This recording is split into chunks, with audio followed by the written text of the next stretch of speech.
minha arba'atun hurum. Ada 4 bulan yang disebut dengan bulan haram. Yang pertama Zulhijjah, yang kedua Zulqa'dah, Zulhijjah, Muharram, dan Rajab. Salasun mutawaliyatun. Ada 3 bulan yang berurut-urut. Ada 3 bulan yang tak terpisah.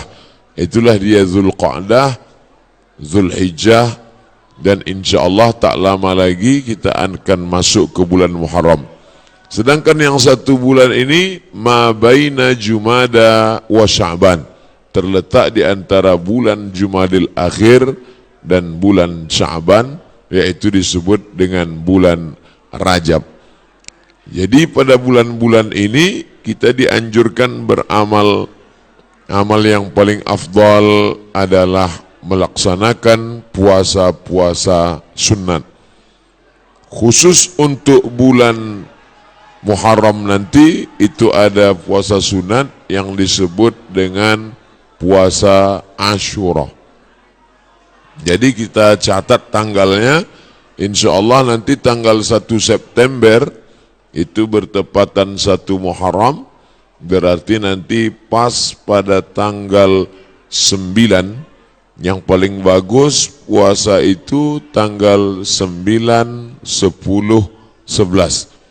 Kalau tidak sanggup 3 hari, karena kata Nabi SAW, jangan sama puasanya dengan puasa Bani Israel. Khaliful Yahud. Bedakan puasa kamu dengan puasa orang Yahudi. Orang Yahudi itu puasanya cuma tanggal 10 saja. Maka supaya kita beda dengan Yahudi, puasa 9, 10, 11. Kalau tak sanggup 9, 10, 11, pilih 2 hari saja, 9, 10. Nah, ketika Nabi sampai ke kota Al-Madinah Al-Munawwarah, Nabi melihat orang-orang Yahudi di Madinah itu puasa. Di Madinah ada 3 orang Yahudi. Yahudi Bani Nadir, Yahudi Bani Quraizah, Yahudi Qainuqa. Mereka tak makan, tak minum pada hari itu. Nabi bertanya, "Ma hadza?" Hari apa ini? Mereka menjawab, "Hadza yaumun salihun." Ini hari yang baik. Najjallahu fihi Musa wa aghraqa fihi Fir'aun. Hari ini Allah menyelamatkan Nabi Musa dan menggelamkan Fir'aun laknatullah alaih. Maka kemudian mereka bersyukur kepada Allah dengan melaksanakan puasa pada tanggal 10 karena Allah sudah menyelamatkan Musa alaihi salam dan menenggelamkan Fir'aun. Maka Nabi Muhammad SAW berkata, "Nahnu ahaqqu bi Musa minhum." Kami lebih berhak terhadap Nabi Musa daripada mereka. Maka Nabi pun melaksanakan, memerintahkan fa'amara bi siyamihi. Nabi memerintahkan puasa. Jadi tentang puasa Asyura ini tidak ada ikhtilaf antara ulama tentang disyariatkannya berdasarkan hadis-hadis yang sahih tuntunan Nabi Muhammad sallallahu alaihi wasallam. Oleh sebab itu kita yang berbadan sehat, khususnya bagi perempuan yang banyak punya hutang puasa kemarin, dengan berpuasa di Asyura 9, 10, 11, dia sudah bisa mengqadha, mengganti 3 hari puasa yang tinggal. Karena perempuan yang kemarin tinggal puasanya di bulan Syawal, di bulan Muharram, di bulan Ramadan, itu bisa diganti bulan Syawal sebanyak 6 hari. Orang yang berpuasa 6 hari di bulan Syawal otomatis dapat pahala puasa sunat walaupun niatnya qadha. Begitu kata Imam Abu Zakaria Al-Ansari dari kalangan mazhab Syafi'i yang disebutkan dalam kitab Fatawa Al-Azhar oleh Syekh Atiyah Saqar. Niatnya niat qadha saja, tidak niat sunat. Karena kalau niat sunat qadha tak dapat. Tapi kalau niat qadha, maka otomatis pahala puasa sunatnya dapat. Begitu juga dengan orang yang puasa Senin Kamis, niat qadha dia hari Senin, maka qadhanya lunas dan pahala Senin dapat. Niat qadha dia hari Kamis, pahala qadhanya dapat dan otomatis dapat pahala puasa sunat. Begitu juga dengan nanti 3 hari di bulan Asyura, di bulan Muharram itu 9, 10, 11, niatnya niat qadha. Nawaitu sauma qadha'in. Saya berniat puasa qadha mengganti yang Ramadan tinggal kemarin. Apakah karena haid, maaf cakap, atau karena menyusukan anak, atau karena mengandung anak, atau karena baru melahirkan karena nifas, maka mesti diganti. Cara yang paling efektif adalah sekali dayung 2-3 pulau terlampaui. Walaupun ini masalah perempuan, tapi laki-laki mesti tahu, karena semua laki-laki punya istri, punya anak perempuan, punya kakak perempuan, punya adik perempuan. Inilah perlunya fiqhul mar'ah, fikih perempuan. Dengan melaksanakan puasa, badan sehat. Karena ternyata makanan yang kita makan itu banyak bakteri racun di dalamnya. Kenapa padi kita bisa tumbuh tak ada dimakan wereng? Karena ternyata disemprot dengan pestisida. Kenapa buah apel yang kita makan itu tidak berulat? Karena ternyata ulat tak mau memakan apel karena ada pestisida. Bahkan ikan asin yang kita makan pun itu kena formalin. Makanya tak dikerubungi lalat. Lalat pun tak mau. Kita aja yang mau makan ikan asin itu. Oleh sebab itu orang yang pandai ditengoknya mana ikan asin yang tak dikerubungi lalat tak dia beli. Walaupun nampaknya segar. Begitu juga dengan ikan. Dulu kita tahu ikan cuma di es saja. Sekarang ikan disiram, direndam pakai formalin. Akhirnya kita memakan racun. Maka muncullah ada kanker darah, kanker tulang, kanker cancer, kata orang barat. Tak ada obatnya sampai sekarang. Ternyata penyakit-penyakit ini bisa hilang dengan menerapkan namanya terapi fasting. Fasting artinya menahan makan. Orang barat tak tahu puasa. Mereka tetap makan buah, makan ringan, minum air putih, tapi mereka tak makan dari pagi sampai siang sampai malam. Ternyata kalau kita tidak makan, maka badan kita memakan diri kita sendiri. Itulah racun-racun hilang di dalam badan. Kalau orang menerapkan terapi fasting tak makan ini selama 8 hari dalam sebulan. Subhanallah, Masya Allah, ini belum lahir Nabi, belum lahir lagi orang yang menemukan penyakit ini, sudah diajarkan oleh Nabi Muhammad SAW. 8 hari tak makan dalam sebulan, Senin Kamis, Senin Kamis, Senin Kamis, dan Senin Kamis. Maka siapa yang melaksanakan puasa Senin Kamis, tapi yang lebih bagus lagi adalah lebih banyak daripada Senin Kamis. Karena kalau Senin Kamis cuma 8 saja, tapi yang lebih banyak daripada itu adalah 15 hari. Ahabbus saum ilallah saumi Daud. Puasa yang paling disukai Allah adalah puasa Nabi Daud alaihi salam. Yasumu yauman, puasa hari ini, makan besok. Puasa hari ini, makan besok. Adapun saya menyampaikan tentang puasa ini karena kebetulan kita di hari baik, bulan baik.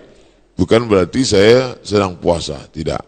Jadi jangan nanti ketika diajak makan, Ustadz tuh cuma pandai ceramah aja itu. Buktinya dia makan juga. Ini pun ceramah ini tak terlalu lama. Karena tadi saya dapat kabar cepat sikit, kepiting ini udah mau lari gitu. Bapak Ibu yang dimuliakan Allah Subhanahu wa ta'ala, oleh sebab itu nampaknya di masa akan datang tak bisa lagi kita ceramah dalam masjid, mesti dibuatkan pentas karena jamaah mengamuk-ngamuk. Ini kalau dipeturutkan betanggalan pintu-pintu masjid ini nanti lama-lama. Saya beberapa tablik akbar nih saya minta supaya di dalam masjid, karena kalau di keramaian ini dibuat pentas, orang ramai, tak semuanya senang, banyak juga yang takut nengok orang banyak. Nah, jadi saya minta ke panitia dalam masjid aja biar supaya tenang, lebih sejuk. Rupanya masyarakat tak bisa dibendung.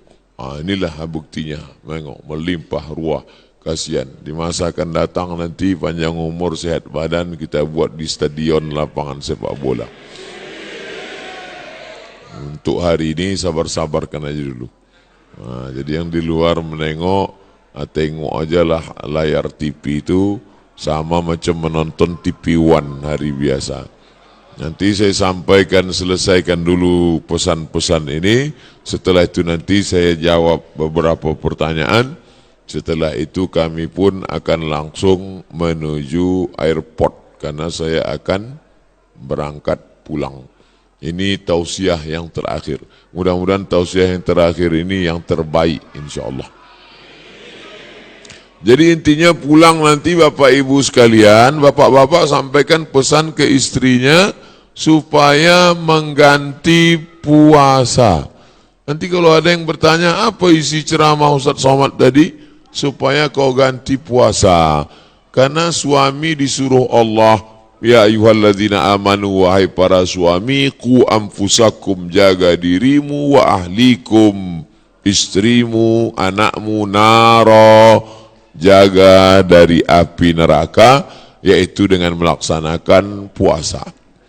Ibu-ibu, perempuan-perempuan banyak tahan makan, tahan minum. Apa nama programnya? Diet. Dia mau diet, kurus. Diet, tahan makan, tahan minum. Tapi orang diet tak dapat pahala. Tapi kalau orang puasa, dua-duanya dapat. Pahala dapat, qadha lunas, pahala sunat dapat, diet menyusul. Dengan syarat jangan diganti di waktu malam. Karena banyak juga mengqadha puasa di waktu siang, mengqadha makan di waktu malam. Tak dapat apa-apa. Oleh sebab itu maka badan sehat, otak sehat, orang yang sedang melaksanakan puasa menanamkan takut kepada Allah Subhanahu wa taala. Takut menganiaya orang, takut menengok yang haram, takut membicarakan aib orang. Kalau sedang puasa Asyura itu nanti mana ada orang mau membicarakan aib orang lain? Ibu-ibu yang ditelepon kawannya cerita tentang tetangga, anak si fulan, istri si fulan, tak mau dia bicara. Jangan bicarakan aib orang lain, stop. Nanti malam baru kita bahas, kata dia. Haram, tak boleh. Man lam yada' qaula zur, siapa yang tak meninggalkan cakap kotor, cakap yang tak baik, membicarakan aib orang lain, menganiaya, falaisa lillahi hajatun fi ayyada'a ta'amahu wa syarabahu. Tak ada gunanya dia tahan makannya, dia tahan minumnya kalau tidak menahan cakap kasar, aib, ghibah, namimah. La yadkhulul jannatan lamamun, tak masuk surga orang yang membawa-bawa cakap orang. Cakap si A tentang si B disampaikan oleh si B kepada si C, beradu kepala si B dengan si C gara-gara si B. Oleh sebab itu dalam hadis dikatakan Nabi membelah pelepah kurma, Nabi tusukkan ke suatu makam. Sahabat heran, kenapa kau tusukkan pelepah kurma itu ya Rasulullah? Kata Rasulullah, ini orang yang di dalam kubur ini sedang kena azab. Azab apa? Azab kubur. Itulah makanya sebelum salam kita berdoa, Allahumma inni a'udzubika min azabi jahannam wa min azabil qabri. Minta jauh dari azab kubur. Kenapa dia di azab kubur ya Rasulullah? Ada dua dosa dia. Yang pertama, kena azab kubur karena namam, membawa-bawa cakap orang. Oleh sebab itu kalau lidah ini terpancing mau bicara aib orang lain, stop. Diisi dengan zikir, tasbih, tahmid, takbir, tahlil. Tasbih, subhanallah. Tahmid, alhamdulillah. Takbir, Allahu Akbar. Tahlil, la ilaha illallah. Kalimatani, dua kalimat. Khafifatani 'alal lisan, ringan di lidah. Thaqilatani fil mizan, berat pada timbangan hari kiamat. Habibatani ilar rahman, disukai Allah. Subhanallah bihamdihi subhanallahil azim. Subhanallah bihamdihi subhanallahil azim. Subhanallah bihamdihi subhanallahil azim. Jadi yang paling bagus diisi pada bulan haram ini, Dzulqa'dah, Dzulhijjah, Muharram, ini adalah puasa sunat. Tapi ada 4 hari di bulan ini tak boleh puasa. Di antara 3 bulan ini ada 4 hari tak boleh puasa. Itulah dia tanggal 10, tanggal 11, tanggal 12, tanggal 13. Kenapa tak boleh puasa? Karena hari raya daging kambing melimpah ruah. Walaupun tak semua bisa makan kambing ini, karena asal ditengoknya, baru menengok bungkusnya aja sudah naik darah tingginya. Belum lagi makan dagingnya. Nah, adapun sekarang inilah masanya membakar kolesterol, membakar karbohidrat, membakar yang kita makan pada saat penyembelihan hewan kurban kemarin. Adapun ibu-ibu, bapak-bapak yang masih banyak daging kurban di freezer itu, sedekahkanlah kepada anak yatim, fakir miskin. Ini udah hari raya yang keberapa ini di bulan Dzulhijjah. Sudah mau habis bulan Dzulhijjah, masuk bulan Muharram. Tapi kulkas masih banyak yang belum bisa ditutup. Masih menyipak kaki kambing itu lagi. Oleh sebab itu, maka ini menunjukkan kita ini ada sifat tamak. Ada sifat tak ingin rezeki kita itu dimakan orang lain. Padahal puncak keimanan adalah la yu'minu ahadukum, kamu tak beriman hatta yuhibba li akhihi, sampai kau sayang kepada saudaramu ma yuhibbu li nafsihi, sama macam sayang pada diri sendiri. Tak sampai hati kita, makanan itu hanya lewat di leher kita. Kalau enak rendang kambing, gulai, soto, capcay, sop itu di lidah kita, di leher kita, maka kita bagikan kepada yang lain. Makanya kata Nabi SAW, idza tabakhta fa aktsir ma'aha. Kalau kau masak, banyakkan kuahnya. Kita disuruh masak banyak kuah. Untuk apa? Bagi kepada tetangga. Jadi kalau daging tadi tinggal 2-3 potong, masaklah nanti sore, banyakkan kuahnya. Bagikan. Tapi jangan gara-gara ceramah nih, ibu tua asal bersedekah, kuah aja sih. Apa maknanya? Sedangkan sikit saja dia bisa berbagi, apalagi banyak. Oleh sebab itu maka dalam Islam, tapi masalah lapar ini tak bisa kita ceritakan. Lapar bukan teori, tak bisa diceritakan. Lapar menurut bahasa, lapar menurut istilah, lapar menurut etimologi, lapar menurut terminologi. Lapar mesti dirasakan. Setelah kita rasakan lapar itu, maka muncullah rasa berbagi. Lapar Ramadan sudah lupa, udah agak lama. Ramadan, Syawal, Dzulqa'dah, Dzulhijjah, 5 bulan setelah itu datang kita disuruh mengingat lapar lagi. Itulah dia lapar 3 hari, tanggal 9, tanggal 10, tanggal 11. Ngaji jangan cuma pengajian aja. Pengajian nonton TV, pengajian di YouTube, pengajian sekarang live langsung, cukup. Jangan sekedar pengajian tapi langsung diamalkan. Pulang dari sini, ambil spidol, tengok mana kalender, tanggal 9, tanggal 10, tanggal 11, garis di bawah, puasa Asyura. Andai, maaf cakap, pas tanggal 9, 10, 11, dia haid, maka dapat tetap pahalanya karena sudah ada niat. Innamal a'malu binniat. Ibu kenapa tak puasa? Oh, mohon maaf, saya sedang halangan. Tapi niat sudah sampai. Adapun laki-laki tak ada alasan. Oh, kenapa tak puasa? Aku niat aja sudah sampai. Anda tetap laksanakan. Maka bapak membangunkan istrinya. Rahimallahu mar'an, Allah merahmati laki-laki yang membangunkan ahli bait keluarganya supaya mengingatkan dia puasa besok. Bu, omak si pulan besok puasa, ganti puasa qadha kau yang tinggal Ramadan kemarin. Begitulah beruntungnya kalau punya suami solehah, kalau punya suami soleh, istri solehah. Tapi kalau dapat laki Fir'aun,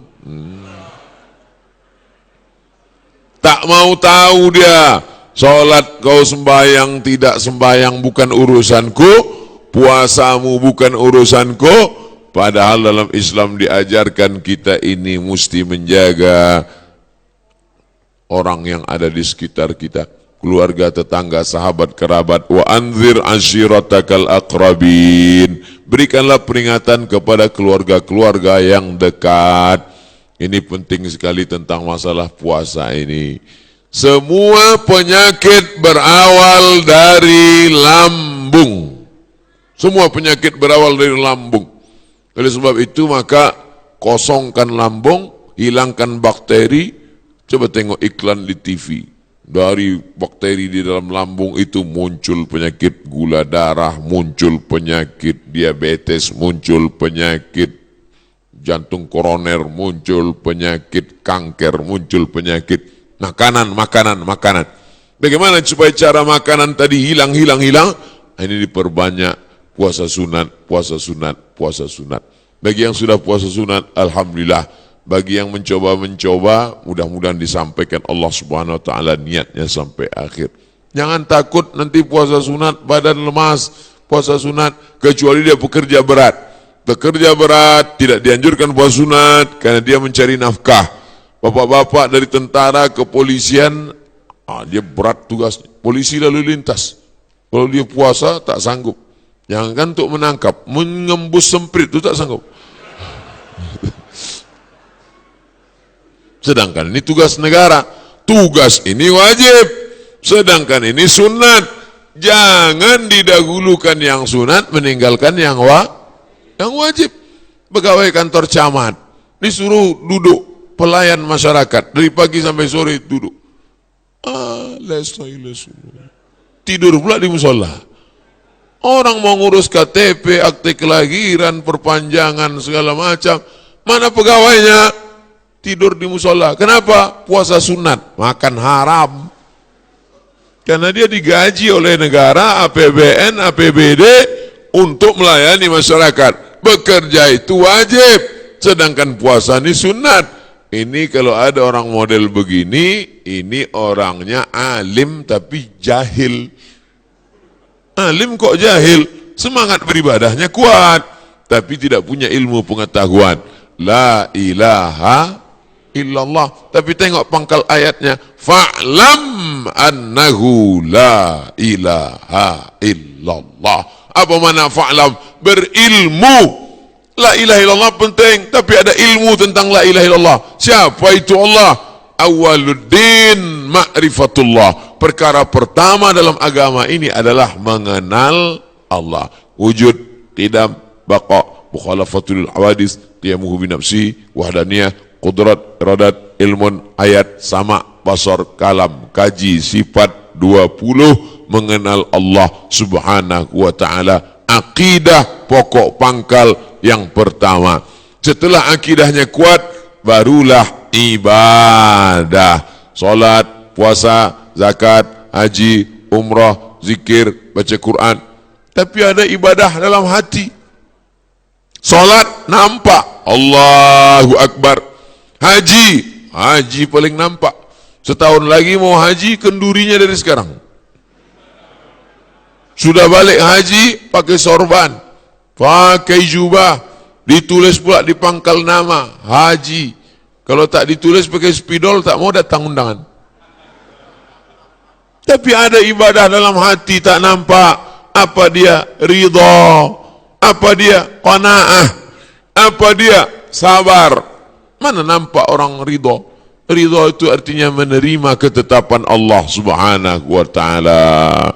Termasuklah ibu-ibu yang di luar ini semuanya adalah orang-orang yang ridha. Tak nampak ustaz tu tak apa-apalah. Suaranya pun jadilah gitu.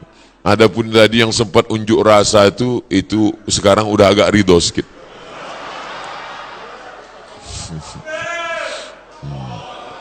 Nanti Setelah kita masuk ke dalam surga, ditanya oleh Allah, surga kalian sudah dapat, makanan kalian sudah dapat, sungai taman-taman mengalir sudah dapat, maza turidun, penghuni surga kalian mau apa?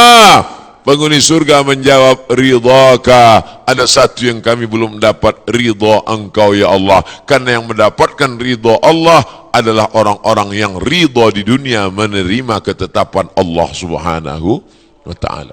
Nah, jadi yang di luar ini udah ketetapan Allah, terima aja lah nih. Gitu cara menenangkan orang yang di luar-luar nih.